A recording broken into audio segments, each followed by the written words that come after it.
Hi guys, Nick60 here, coming to you with Star Citizen updates and information. I know this is several days late. I was away and unable to make any videos, or respond, or anything, so yeah. Gonna try to not make this just throwing 3 updates worth of information at you in one giant spammy video, and condense this to what I have managed to gather out of it. First of all, Arena Commander 1.0.3 has been released, which let's just go straight to the patch notes. They have added various Gladius audio as well as updated texture for the M50 tires. Gladius in particular is showing that they are going to be bringing out the Gladius fairly soon, which is good because I know a lot of people are excited for that. They've also added the Galanson Tactical Tarantula 870 Mark III. So, new size 3 ballistic weapon for everyone to play with. Yay!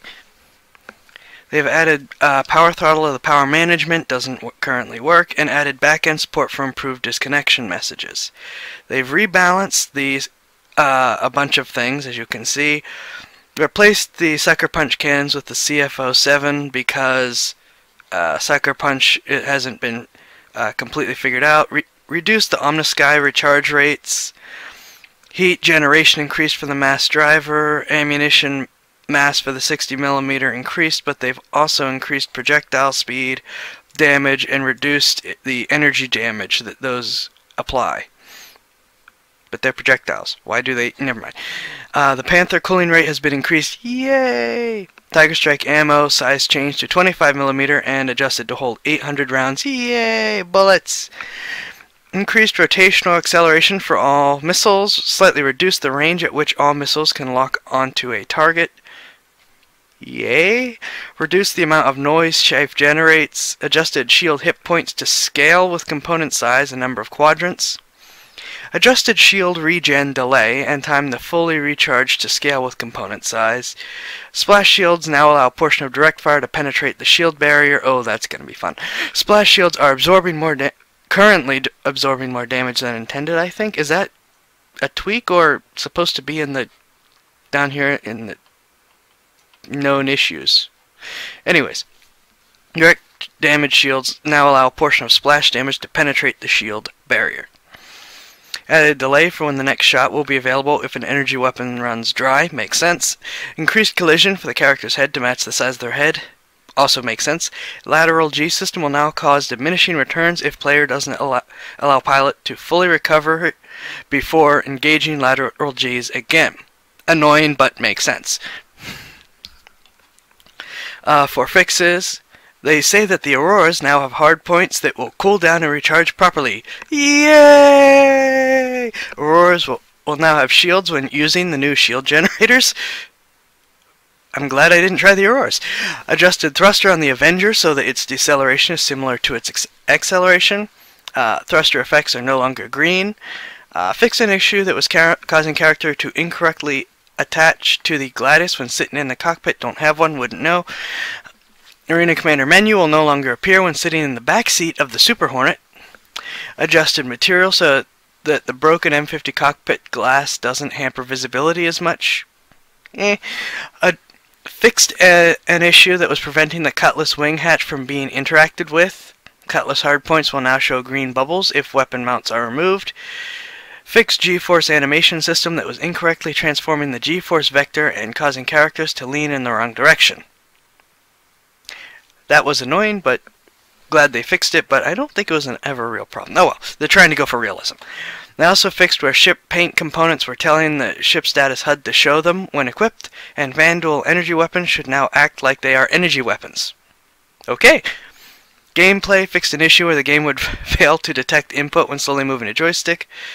Yeah, I noticed that. Fixed an issue that was causing joysticks to stay awake when not in use. Constant lateral acceleration values will no longer cause cumulative buildup of G pressure. Yes! User interface. Fixed an issue that occasionally caused the press X when ready to be invisible for Vanduul Swarm co-op. Fixed an issue where multiple players persistently moving around in a lobby would cause their ship selections to overlap. Okay.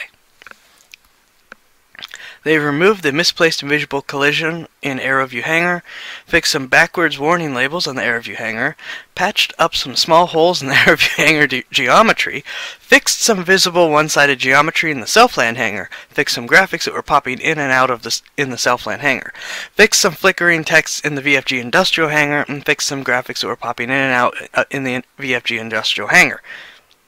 This really is just becoming a laundry list. Other issues. Fixed an issue that was causing the matchmaking system to bottleneck at high population values. I have never encountered that. Holy crap, there is an entire continuing list. Actually, I knew that, but I forgot it was that long. Keep an eye out for ships other than Hornets not having the trails with the core. We knew about that one. Several ships are having radar visibility issues due to the helmet. 300 series missing their starboard cooling components.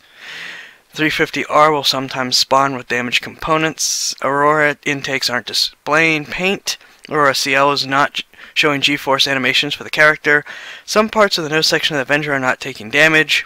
Take advantage of this while you can. Mustang Beta can have one of its doors in the cabin afloat if it's used. Cutlass isn't attached to its trireme thrusters for its default loadout. They can be added. You can still add them in the holotable. Freelancer loading ramp has no collision. Freelancer main thrusters are missing. Components. I promise we're going to get to the mining soon. User folder issues can cause weapon ammunition to go missing as well as other ship component malfunctions. Neutron cannon misnamed. Rattler cluster missiles, second stage rockets will all use the same trajectory. Missiles aren't inheriting velocity from the ship that launches them. Seal Corporation damage effect displays incorrectly when equipped on an Aurora. Seal Corporation shield generators will not be visible when equipped to Hornets. Vandal missiles are skipping their flight phase and co-op Vandal Swarm, which prevents the missile warning and just teleporting to the target's face. Oops. Using Homos or Track R whilst using target focus causes players' heads to shake and move uncontrollably, and opening the holotable multiple times can cause the game to crash. I have experienced the last one. User interface. Lag pips will drop out with increased distance depending on how quickly a ship is approaching target. Shield hardpoint at the holotable is too small for Mustangs in 300 series. Okay. Shield component of the Aurora ship status HUD is too large. Missiles have a small portion of the ship targeting UI on them after being launched. Okay. Multiple in-game items are missing text and are displaying their internal names. We're getting used to that. Paint objects in the holotable are placeholders. Loading back in the lobby will reset the ship selection to its default, even though it doesn't happen visually. Power throttle doesn't work, as stated above. Other issues, characters will sometimes spawn with the helmet on backwards. I still haven't encountered that. Has anyone actually encountered that watches this? And, of course, the usual instructions for getting the launcher set to the PTU. Okay, we're finally done. New concept sale available for the Colossus Orion mining platform. That is a really freaking cool looking ship. Big 6-person mining ship. Has not had the full stuff figured out yet. Got the giant mining laser, bunch of tractors, and other systems designed to defend the ship. It is expensive, $325. Glad I'm not going into mining. But it looks cool. Oh, come on, that's still cool, even if the animation isn't a lot right now. Which comes just in time for the description of the mining. I'm not reading the entire thing. The short version of this whole thing is basically mining is not going to be the Care Bear business that you normally get with mining in games like EVE Online. There is going to be you're going to have to actually do stuff. Either that or pay other people to do stuff. The general idea is that it's going to operate a lot like it's theorized, I guess, that mining would have to happen with different gas pockets and other issues within the asteroid.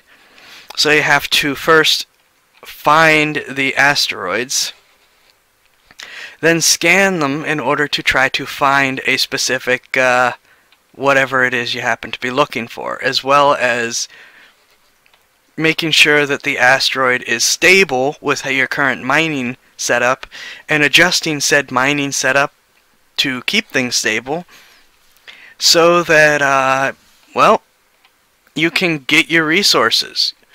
You then aim the laser carefully, adjusting its different strengths in order to be able to blast apart the rock. Use attractor beams to haul in whatever resources, scanning individual pieces and hauling them in, and depositing them in the ship. You may or may not want to have someone on standby at the pilot station to run away. That if something goes wrong on the asteroid, you may want to be someplace else when, say, unstable gases ignite and detonate. That would be bad.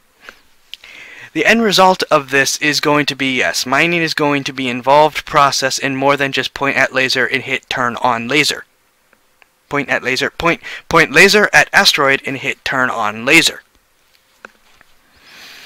But the good news is sell your cargo.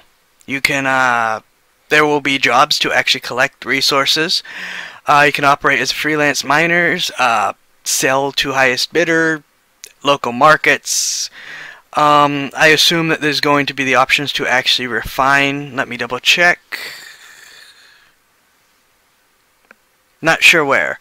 But yeah, this has the usual transporting it to systems where there's short supply. Since they've pretty much stated right up front that everything is going to run on being built by harvested resources, be they brought in by NPCs or players, or a mix of NPCs and players. You can hire NPCs to help crew your ship. Yeah, it's not like mining is just resource farming. Mining is actually you're going to need people or NPCs in a worst case scenario okay, there is an onboard refinery. My bad.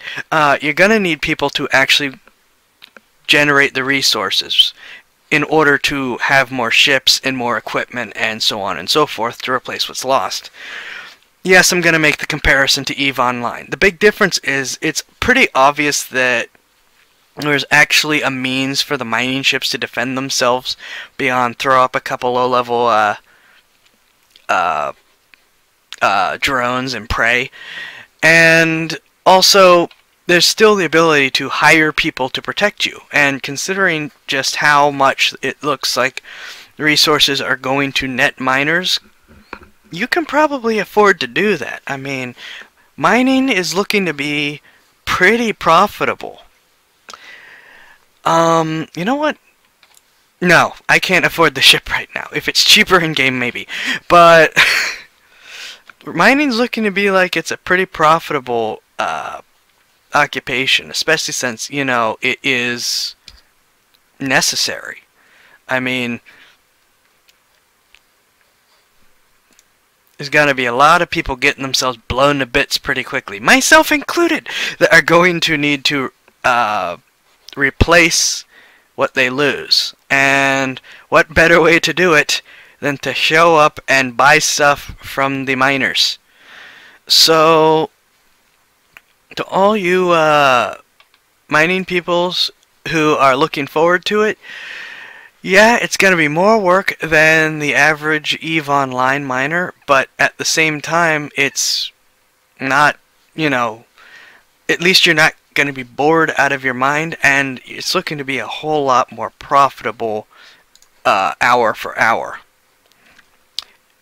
That's at least my take on it. I mean, I've done a teensy little bit of EVE mining. Yes, it generates steady income. No, I never got the real mining ships. Yes, I got bored pretty quickly. But this one, you know, if you're not stuck in front of just, you know, like turn on, go make a sandwich, oh well. So yeah, that is the massive run of updates that I really tried to condense as much as I could, and I'm sorry that this is one of my more boring videos. You get to watch stuff blow up tomorrow, I promise. Okay, Nick60 signing off. I will see you guys later. Fly safe all.